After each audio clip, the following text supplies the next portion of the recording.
Okay, so I'm gonna repeat some of this stuff. So we're looking right now mainly at your exit and recovery. So your exit, I think you can pressure a little bit longer, just a little bit longer, because your blade is out, like it's fully out here versus in the front. We still have blades in. Okay. I think Peter's out a little bit early too. Okay.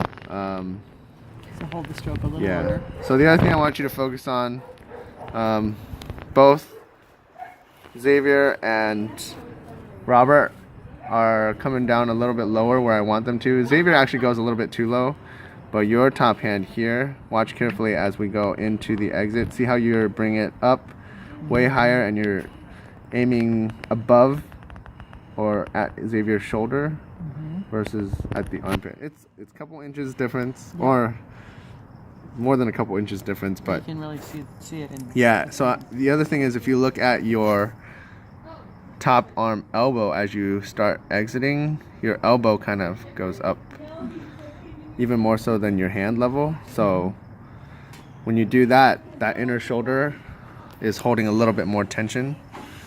So if you look at Robert's stance as he goes into that exit and recovery, because he's not trying to bring that hand way up high, the shoulders can relax a little bit more, Okay. right?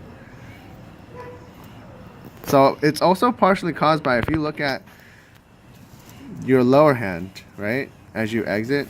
So one of the reasons why your top hand is getting pushed up is because the way you're recovering with your lower hand. So watch carefully how their lower hands slice out. So you are getting a bit of a slice. I can see your blade trying to feather out when it's turned slightly like that, but you're also pulling that top hand up way early, or a lot more. So let's do this real quick. No, I can see it. I mean, it's obvious. Yeah. Okay. Well, if you can see it, that's fine. So if I go slowly here, as just look at your lower hand and Robert's lower hand as you finish your stroke, you're pulling it up early. Right.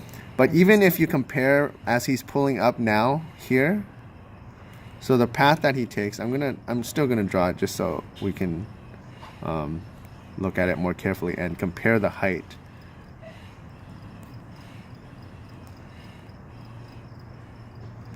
And the path of motion here. And let me go back. So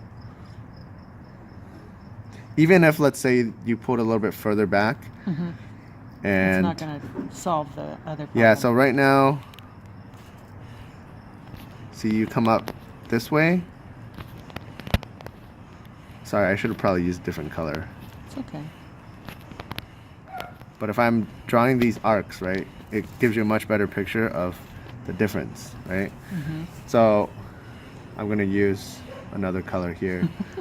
So you can see, right, what I was talking about. So in the back end, you kind of go way up further, right, than his. So he goes along this line, and you're probably around here, Okay. right, based on that graph here, or that trace. And because of this sharp uptick by that lower hand, it's driving your top hand up high, and your body is going to have to lift also, which means your shoulder is going to hold more tension than, let's say, Robert's, right? Okay, to resolve this situation, fill in the blank. Okay, so you want to make sure that when you're exiting, you want to keep your blade, I mean, your blade is low, you're just not opening up quite as much. Do I push my elbow out further to get it to feather? Yeah, just a little bit more. Okay. So let the elbow, let your lower hand, okay, so I'm going to kind of draw a diagram right here. So I see what I'm doing wrong. Now it's like, how do I correct it? So if this is the sides of the boat here that I just drew, your hand right now, I'm going to kind of exaggerate because it's hard for me to draw this. So your hand right now is maybe keeping a very close hug to the side of the boat as you exit and feather out. So one thing that will help is, this is probably over exaggerating, but just so you understand the concept, is if you feather out just a little bit more, or just a little bit wider on that. Okay. So a little bit Look at wider where on I'm that. holding the blade. Is that something that is creating a problem for me? On the bottom hand? I think it could be up just a little bit. Because I'm wondering if, but it's if not major. If I'm up a little bit further, would it be easier to feather that out? Whereas when you're down too far, you know what I'm talking about? I mean, I'm just trying to think of what kind of. I don't think it should affect how you feather, but I think what you're saying of moving up, maybe up to the top of your tape right there. Yeah. That might help. Yeah. So that's something that you can definitely try. But I think thinking about the concept of letting your lower arm open up just a little bit wide, just a little bit wider out. Yeah, instead of up. And pushing my outside shoulder forward, maybe Right. that will help it a little bit more. Well, I think your shoulder's fine. It's all in how you're picking up arm. It's all in how you're picking up that blade. Okay, I gotta work on it. May not be. So I'll try, but- on an extreme case, you can think almost horizontal, but just a little bit less than horizontal. Okay. Because if your arms are perfectly relaxed in front of you, right, your arms are almost horizontal. Mm-hmm. So we want to minimize how much the top hand has to travel necessarily. So we don't want to go all the way to horizontal because it takes you longer to get here. But somewhere in between, Like mentally.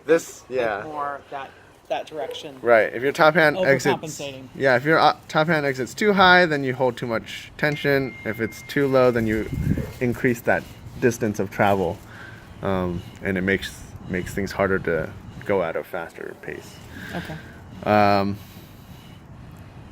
I think because of that, because of what's going on right now, what I mentioned in there is because you're lifting it the way you're lifting it through this region, right? If I take a look at the bend in your If I take a look at the bend in your lower arm here, right? Mm-hmm. Compared to if I were to allow my hand to open up a little bit more, my hand never gets to this type of angle bend, right? Right. Because it's Way bent too more, high. it's going to take you longer to straighten out too. So by the time,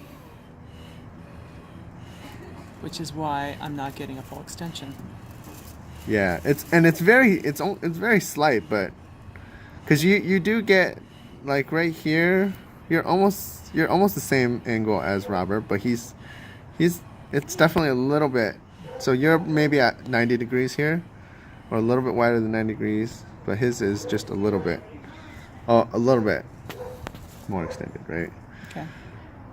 And then when we get into the toast, right, it's almost practically straight for him, and you still have that slight bend. Okay.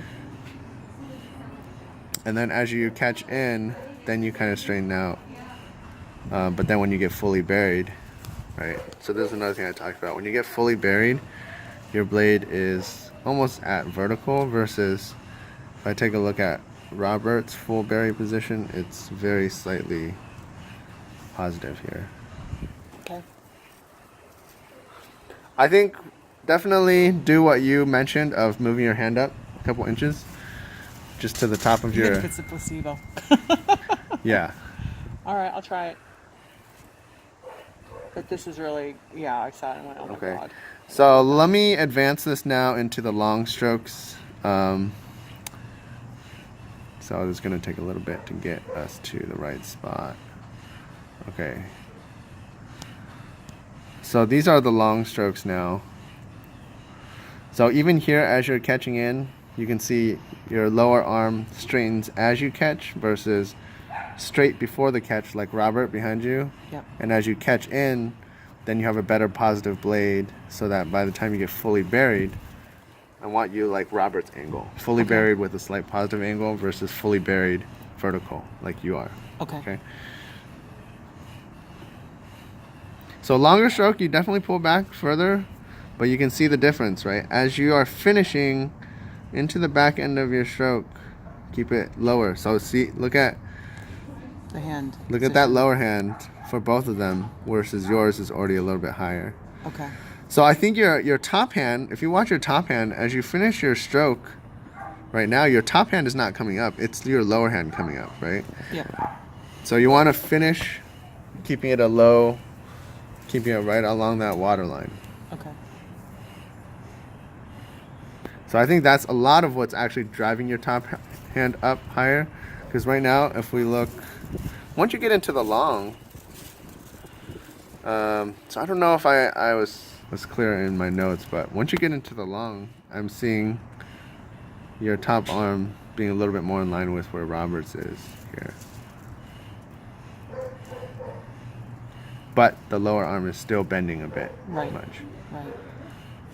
So top hand actually looks fine in the long in terms of not going up too high.